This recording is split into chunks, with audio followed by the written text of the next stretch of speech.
সুপ্রিয় দর্শক শ্রোতা, আন্তর্জাতিক অপরাধ ট্রাইব্যুনাল থেকে চিফ প্রসিকিউটর অ্যাডভোকেট তাজুল ইসলামকে সরিয়ে দেওয়া হয়েছে। এই পরিপ্রেক্ষিতে দেশে যে রাজনৈতিক উত্তেজনা এবং তোলপাড় সৃষ্টি হয়েছে, সেই বিষয়েই অন্তর্নিহিত দু একটি কথা আপনাদের সাথে শেয়ার করছি। অনেকেই অনেক বিষয় নিয়ে কথা বলেছেন, অনেক কারণ বলেছেন। আমার বিবেচনায় যে সমস্ত তথ্য আমার কাছে রয়েছে সেই বিষয়ে দু একটি কথা আপনাদের সাথে শেয়ার করছি। আশা করি ধৈর্য ধরে আমার সাথে থাকবেন। আন্তর্জাতিক অপরাধ ট্রাইব্যুনাল থেকে অ্যাডভোকেট তাজুল ইসলামের সরিয়ে দেওয়ার বিষয়টি আমাদের নজরে আসলেও এখন এর গোড়াপত্তন হয়েছিল বেশ আগেই। এই বিষয়ে কিছু করতে গেলে পিছনে ফিরে যেতে হয়। বিষয়টা হলো যে জুলাই বিপ্লবের পর দেশ যখন দ্বিতীয়বার স্বাধীন হলো, দেশের মানুষ যখন মুক্ত বাতাসে নিঃশ্বাস নিতে পারলো, যখন ভিকটিম যারা অত্যাচারিত নির্যাতিত তারা দেশে ফেরা শুরু করলেন এবং দেশে আসলেন অনেকেই, কিন্তু দেশের যিনি আওয়ামী লীগের পরে দেশে ক্ষমতাসীন হবেন এই মর্মে দেশের মানুষের একটা পারসেপশন ছিল, অর্থাৎ বিএনপি ক্ষমতাসীন হবেন এবং বিএনপির চেয়ারপারসন, তখনকার ভারপ্রাপ্ত চেয়ারপারসন ছিলেন, বর্তমান প্রাইম মিনিস্টার উনি চেয়ারপারসন, উনি ক্ষমতাসীন হবেন, অর্থাৎ তারেক জিয়া উনি ক্ষমতাসীন হবেন। যে উনি এই আওয়ামী ফ্যাসিস্টদের দ্বারা নির্যাতিত মানুষগুলির মধ্যে উনি একজন অন্যতম। দীর্ঘদিন উনি নির্বাসনে ছিলেন, ওনাকে অনেক নির্যাতন করা হয়েছিল এবং নির্যাতনের পরিপ্রেক্ষিতে উনি যে অসুস্থ হয়েছিলেন এবং এই অসুস্থতার জন্য উনি এক ধরনের বাধ্য হয়ে মুচলেকা দিয়ে উনি দেশের বাইরে চলে যান। চলে যাওয়ার পরে উনি রাজনৈতিক আশ্রয় থাকেন, উনি দেশে ফিরেননি। জুলাই পট পরিবর্তনের পর দেশে যখন সবাই আসছে, উনি আসতে পারতেছেন না। কি কারণে? এটি সবার উদ্বেগ উৎকণ্ঠা এবং সবারই কাছে জিজ্ঞাসা যে উনি কেন দেশে আসতেছেন না। এবং ওনার মা অসুস্থ হওয়ার পরে উনি এক সময় ওনার মায়ের মারা যাওয়ার কিছুদিন আগে উনি এক সময় বলেই ফেললেন যে দেশে যাওয়া শুধু আমার সিদ্ধান্তের উপরে নির্ভর করে না এবং আরও অন্য বিষয় এর মধ্যে আছে। তখন সবাই চিন্তিত হয়ে পড়লেন যে একজন মুক্ত মানুষ যিনি দেশের প্রাইম মিনিস্টার হবেন, উনি ওনার সিদ্ধান্তে দেশে ফিরতে পারছেন ওনার মায়ের অসুস্থতার কারণেও, তাহলে ওনার এই দায়বদ্ধতা কিংবা এই বাধা কোথায়? নানাজন নানা মত পেশ করলেও ওনার কাছে হয়তো সঠিক কোনো ইনফরমেশন ছিল, যেহেতু উনি মানে দলের কেন্দ্রবিন্দুতে ছিলেন এবং ভাবি প্রধানমন্ত্রী চিন্তা করছিলেন, হয়তো ওনার কাছে এই ধরনের ইনফরমেশন ছিল। এই ইনফরমেশনগুলোর প্রধান যে ইনফরমেশনটা তার কাছে ছিল এবং এটা যে উনি ধারণা করতেছিলেন বা তার কাছে গোয়েন্দা তথ্য ছিল, সেটা হলো তার জীবনের নিরাপত্তা। উনি আশঙ্কা করতেছিলেন যে উনি দেশে ফিরলে পরে হয়তো এই বিশৃঙ্খল পরিবেশের মধ্যে তাকে হয়তো আততায়ীরা গুলি করে মারতে পারে, হত্যা করতে পারে। এর প্রধান বিষয়টা উনি আশঙ্কা করতেছিলেন যে ভারতীয় পক্ষ থেকে এই ঘটনা ঘটতে পারে এবং এই কাজটা করতে পারে। কারণ এর সাম্প্রতিক যে আচরণ, যে কাজগুলা বিভিন্ন দেশে তাদের স্বার্থবিরোধী কিংবা তাদের প্রতিপক্ষ লোকদেরকে হত্যা করা, এটাই যেমন কানাডাতে ওনারা একজন শিখ নেতাকে হত্যা করলেন এবং আমেরিকাতে এক শিখ নেতাকে হত্যা করতে যায় তার ধরা খাইলেন।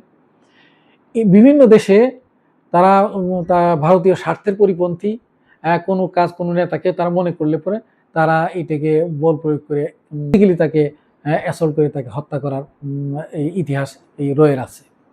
সুতরাং এই বিষয়টাকেই উনি আশঙ্কা করতেছিলেন যে ভারতের কাছ থেকে যদি কোনো নিশ্চয়তা না পাওয়া যাচ্ছে যে তাহলে এটা উনি দেশে ফেরাটা ওনার জন্য একটা খুবই আশঙ্কিত বিষয়।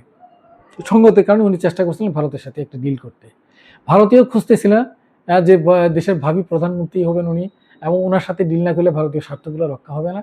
সঙ্গত কারণে ওনাকে একটা ডিলের আওতায় আনার জন্য ভারতীয় মরিয়া হয়ে আসেন।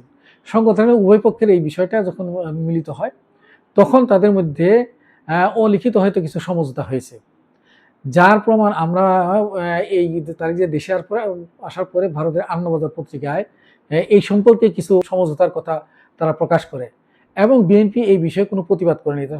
তখন সঙ্গত কারণে ধরে নেওয়া হয়েছিল যে বিএনপির সাথে ভারতের একটা সমঝোতা হয়েছে। এই সমঝোতার বিষয়গুলো কি ছিল? প্রধান বিষয় ছিল যে তারিক যে আশঙ্কা করতেছে তার জীবনের নিরাপত্তা, ভারতীয় পক্ষ থেকে এই নিশ্চয়তা দেওয়া হলো যে তার জীবনের নিরাপত্তা দেওয়া হবে এবং এর পক্ষ থেকে কোনো আশঙ্কা নেই। ভারতীয় কর্তৃপক্ষ যখন এই নিরাপত্তা দিলেন, তখন তারা তার কাছ থেকেও কিছু আদায় করে নেওয়ার চেষ্টা করলেন। সেই আদায়ের মধ্যে ছিল প্রথম যে জিনিসটা ছিল যে বিএনপিও তখন চিন্তা করলো যে ঠিক আছে, জীবনের নিরাপত্তা দেওয়া হলো এবং ভারতের পক্ষ থেকে উইলিংলি বলা হলো যে তোমাদেরকে ক্ষমতায় যাওয়ার জন্য যা যা করা দরকার আমরা সবই করব। অর্থাৎ আওয়ামী লীগের যে বিশাল একটা ভোট ব্যাংক আছে এবং যে হিন্দু ভোটার আছে, এই সমস্তগুলা আমরা তোমাদের পক্ষে কাস্ট করাবো এবং এতে করে তোমাদের ভোট, এই ভোট মিলে তোমরা নিরঙ্কুশ সংখ্যাগরিষ্ঠতা পাবা ইনশাল্লাহ। সঙ্গত কারণে তোমরা যদি ক্ষমতায় আপনার যান, তাহলে আমাদের পক্ষে থেকে কিছু স্বার্থ আছে, কিছু কথা আছে। সেটা প্রথম কথা হলো যে শেখ হাসিনা, ভারতীয় লেসপেন্সার শেখ হাসিনা, শেখ হাসিনা আওয়ামী লীগের যে বিচার চলতেছে আন্তর্জাতিক অপরাধ ট্রাইব্যুনালে, সেই বিচারকে স্রোত করতে হবে অথবা এই বিচারকে ভণ্ডুল করতে হবে। ভণ্ডুল না করতে পারলে অন্তত পক্ষে স্রোত এবং ভিন্ন দিকে মোড় ঘোরাই দিতে হবে। এটাই, এই শর্তটা পালন করতে হবে, সেই বিচার করা যাবে না। এটা একটা দিক। আর একটা দিক হলো ভারতের সাথে যে সমস্ত চুক্তিগুলো আছে এবং যে সমস্ত ভারতের স্বার্থের পক্ষের যে সমস্ত বিষয়গুলো আছে, এই বিষয়গুলো রক্ষা করতে হবে।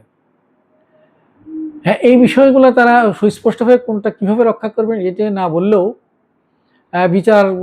বিচারের বিষয়টা ভারতীয় কর্তৃপক্ষের যে অগ্রাধিকারে ছিল, এই বিষয়টা তারা কথা দিয়ে আসছেন, যদি আমরা ক্ষমতায় যাই তাহলে শেখ হাসিনার বিচারকে আমরা দেখব।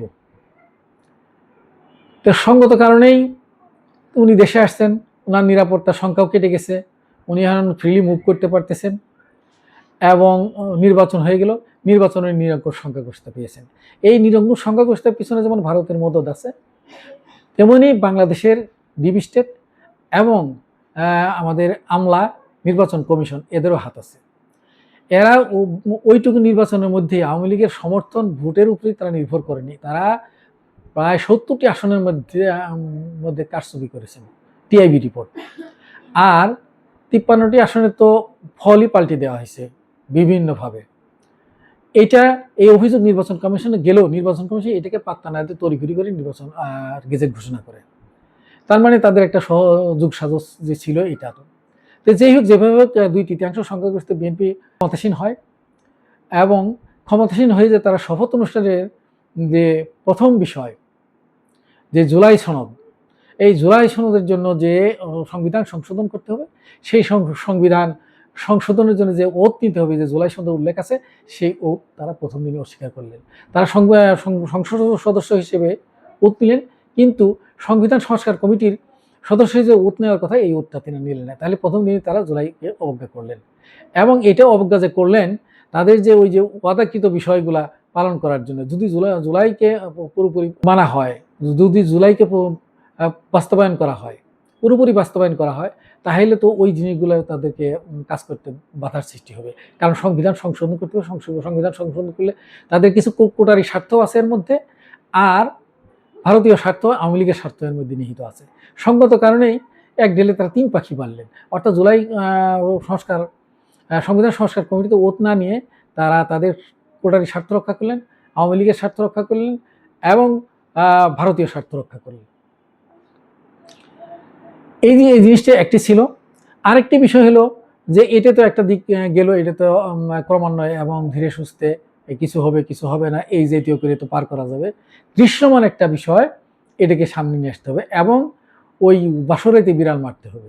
অর্থাৎ ক্ষমতা নিয়েই প্রথম যে সমস্ত গুরুত্বপূর্ণ কাজগুলো তো চেঞ্জ করার নেই, সেটা হলো আন্তর্জাতিক অপরাধ ট্রাইব্যুনাল থেকে অ্যাডভোকেট তাজুল ইসলামকে অপসারণ করা। অ্যাডভোকেট তাজুল ইসলামকে অপসারণ কেন করবেন? উনি একজন উকিল, উনি তো এটা ভালোভাবেই চালাচ্ছিলেন, খুবই আন্তরিকতার সাথে এবং দক্ষতার সাথে এবং দেশের মানুষের সমর্থন নিয়ে উনি বিপুল সমর্থনের ভিত্তিতে উনি এটা চালাচ্ছিলেন। ওনার দেশের বেশিরভাগ জনগণের তার প্রতি এই সমর্থন রয়েছে। চিফ প্রসিকিউটর হিসেবে উনি যে দক্ষতার পরিচয় দিয়েছেন। এখন মূল বিষয়টা হলো যে ডিপ স্টেটের যে ঊর্ধ্বতন কর্মকর্তা, তো আমি ঊর্ধ্বতন কর্মকর্তার যে বিচারগুলো হচ্ছিল, এই বিচারে আর্মির পক্ষ থেকে বাধা দেওয়া হয়েছিল, তাকে না করা হয়েছিল বিচারগুলো স্লো না করার জন্য, কিন্তু এই কথা উনি শুনেন নাই। উনি ট্রাইব্যুনালের তদন্ত কাজ বিভিন্ন বাধার মুখে উনি সমাপ্ত করেছেন এবং তাদের বিচার এবং ট্রাইব্যুনালের মাধ্যমে শুরু করেছেন। এই বিষয়ে তাকে প্রথমে রিকোয়েস্ট করা হয়, তাও যখন তিনি শোনেন নাই। তাকে হুমকি দেওয়া হয়, তাও তিনি শোনেন নাই। অর্থাৎ কোনোভাবেই তাকে বাগে আনা যাচ্ছিল না এবং উনি বিচার সঠিক পথেই শুরু করেছেন এবং যারা অভিযুক্ত অফিসার তাদেরকে উনি ট্রাইব্যুনালে নিয়ে এসে ছাড়ছেন। এই বিষয়টা ডিপ স্টেট ভালোভাবে নিয়নি। এই ডিপ স্টেটের দিক দিয়ে একটা চাপ রয়েছে।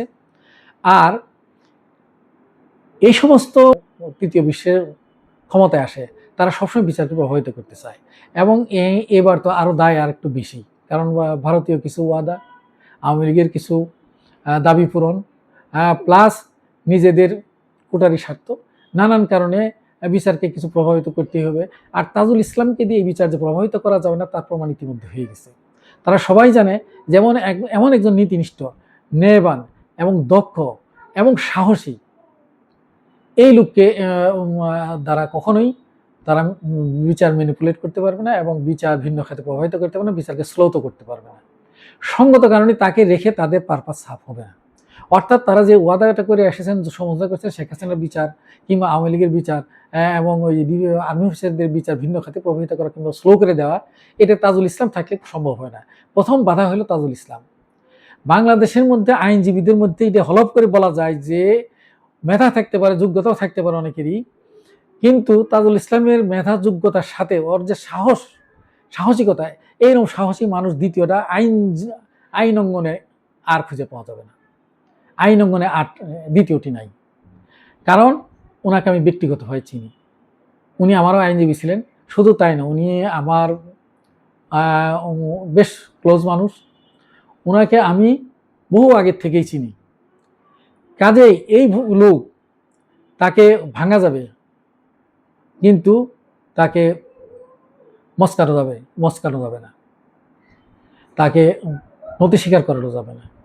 এইরকম একজন সাহসী লোককে প্রথমে তাকে সরানোর পদক্ষেপ নিয়েছেন এবং তাকে সরানোর পদক্ষেপ না নিলে এই আন্তর্জাতিক ট্রাইব্যুনালের বিচার ভিন্ন খাতে প্রভাবিত করার কোনো সুযোগ নেই। তো এটি হলো মূল বিষয়। এখন যেহেতু তারা তাদের কথা মতো তারেক জিয়ার জীবনের নিরাপত্তা, তাদের দিক থেকে যে আশঙ্কা ছিল সেটি তারা পুরোপুরি নিশ্চয়তা দিয়েছেন, কোনো আশঙ্কা নেই এবং বিএনপিকে 2/3 ক্ষমতা এনে দিয়েছেন এবং সঙ্গত কারণে তাদেরকে দৃশ্যমান কিছু অগ্রগতি, অর্থাৎ তাদের প্রতি যে তার সফট কর্নার, এই অগ্রগতি দেখানো দরকার। এই অগ্রগতির প্রথম যে দিকটা, তারা বিভিন্ন জেলায় আওয়ামী লীগের অফিসগুলো খুলে দিয়েছেন এবং দিতেছেন এবং তারপরে এই যে তাজুল ইসলামকে সরানোর মাধ্যমে তারা সত্যিকার অর্থে দৃশ্যমান পদক্ষেপ নিলেন আওয়ামী লীগের এবং এই গুম খুনের যারা অপরাধী তাদের পক্ষে। এই বিচারের বাণী নিভৃতি হয়তো কাঁদবে, যারা গুম হয়েছে, যারা আয়নাঘরে গেছেন, যারা নির্যাতিত নিপীড়িত হয়েছেন। এই নিপীড়িত মানুষের বিচার কোন দিকে যায়?